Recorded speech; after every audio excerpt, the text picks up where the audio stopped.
بِأَنَّ رَبَّكَ وَقَالَهَا يَوْمَئِذٍ يَصْدُرُ النَّاسُ أَشْتَاتًا،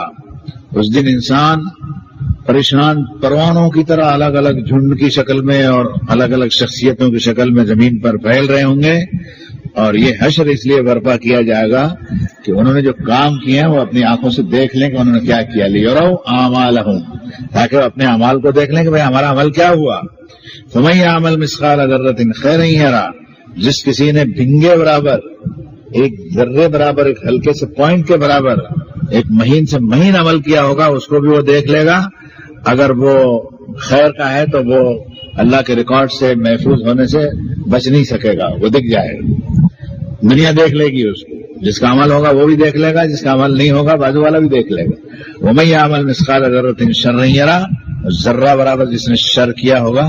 برا کام کیا ہوگا، اس کو بھی متشکل دیکھ لے گا، ریکارڈ کی شکل میں بھی اور تشکیل میں بھی دیکھ لے گا۔ آپ کے اس خادم نے احتیاط برتی ترجمے میں، لیکن لفظی ترجمہ جو ہے اس کے کر لینے سے بہت سے لوگوں کے ذہن میں بات بیٹھتی نہیں، اس لیے ترجمہ نگار نے تھوڑا سا اس کو پھیلا کر کے ترجمہ کیا کہ بات لوگوں کو سمجھ میں آ جائے۔ ویسے آپ سے درخواست کرتا ہوں کہ ایک ہفتہ باقی ہے، قرآن مجید کے بے شمار ترجمے اور تفاسیر ہیں،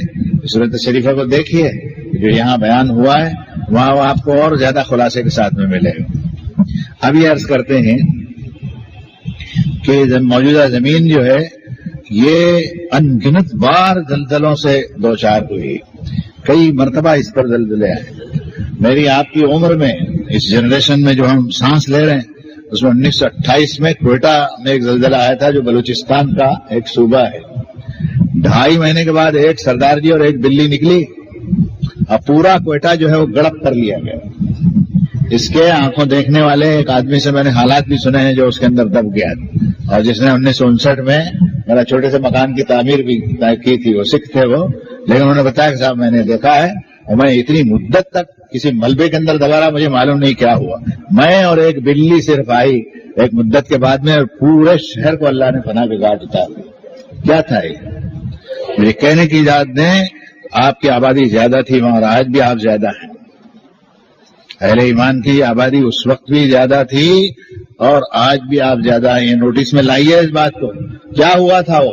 تاریخی ریکارڈ یہ بتاتا ہے کہ عمل قوم لوط کے فعل میں اس علاقے کے لوگ مبتلا ہو گئے تھے اور اس کو گناہ نہیں سمجھتے۔ یہ ہم جنسی کا جو روگ ہے، آدمی آدمی سے صحبت کرے عورت کو چھوڑ کر کے، یہ حضرت لوط علیہ السلام کے زمانے میں ایک قوم کے اندر ایک آ گیا تھا، اور اللہ نے ایک نبی کو بھیج کر اس قبیح فعل سے روکنے کی کوشش کی اور ان کو اس کے نتائج بتائے۔ اور جب قوم لوط نے حضرت لوط علیہ السلام کی دعوت کو رد کر دیا تو سنیے قرآن مجید کے ان بیانات کو جو تقریباً 1 درجن مقامات کے اوپر آئے۔ جہاں چکو سے سناتا ہوں کہ لوط علیہ السلام نے پوری کوشش کی، تو کہا یہ گناہ مت کرو، اللہ کی دھرتی کے اوپر یہ گناہ تم کو شوبھا نہیں دیتے، اللہ اس سے ناراض ہے، تم کو تمہاری بیویوں کے ساتھ صحبت کرنی چاہیے، تم لڑکوں سے صحبت کرتے ہو، کیا کر رہے ہو؟ سلام و محمد رسول اللہ صلی اللہ علیہ وسلم پر وہ سارے واقعات جو زمانے میں اس قوم کو فنا کے گھاٹ اتارنے میں اترے، ایسی تفصیل سے بیان کر دیا قرآن شریف کے اندر، جیسے شاید آنکھوں، یعنی کوئی شخص اگر یہ کہے تو میں کہتا ہوں اس کو روکنا مشکل ہو جائے گا، اگر یہ کہے کہ کیا آنکھوں سے، اپنی آنکھوں سے رسول اللہ نے دیکھا ہوگا، اس طرح بیان کیا۔ چنانچہ قرآن مجید کہتا ہے اپنی وحی کی زبان میں کہ ہم نے لوط کے علاقے میں، ایک علاقے کے اندر حدیثوں میں آتا ہے کہ صدوم کا علاقہ تھا، یہ موجودہ ڈیڈ سی جو کہا جاتا ہے، بحیر مردار جس کو کہتے ہیں، جس کا پانی بالکل جام اور تھما ہوا رہتا ہے، سمندر کا ہلور نہیں مارتا، اس علاقے کی یہ بستی تھی، خاصی بستی تھی، اور دور ابراہیم علیہ السلام۔ اور جب پورے طور پر کوشش کی حضرت لوط علیہ السلام نے منع کرنے میں، کسی طرح بھی قوم قابو میں نہیں ہے۔ آج بھی کیا امریکہ اور رشیا قابو میں آ رہے ہیں؟ یہ بڑے بڑے صدر اور وائس رائے جو ہے ہم جنسی کا فعل راج محل میں لڑکوں کے ساتھ کرتے ہیں۔ اب ان کی پول کھول دینی چاہیے کہ اس گناہ کے سبب اس دھرتی کے اوپر اللہ کے عذاب کی یہ شکلیں آتی ہیں، اس کا بالکل تعلق جڑا ہوا۔ چنانچہ فرمایا رب تعالیٰ نے کہ اتاتون الذکران کیا وتذرون ما خلق لکم من ازواجکم، لڑکوں سے بدفعلی کرتے ہو، تمہاری بیویاں جو ہے اس کو چھوڑ دیا تم نے، اس کی کوئی اہمیت نہیں تمہارا۔ بہت منع کیا ان کو، جگہ جگہ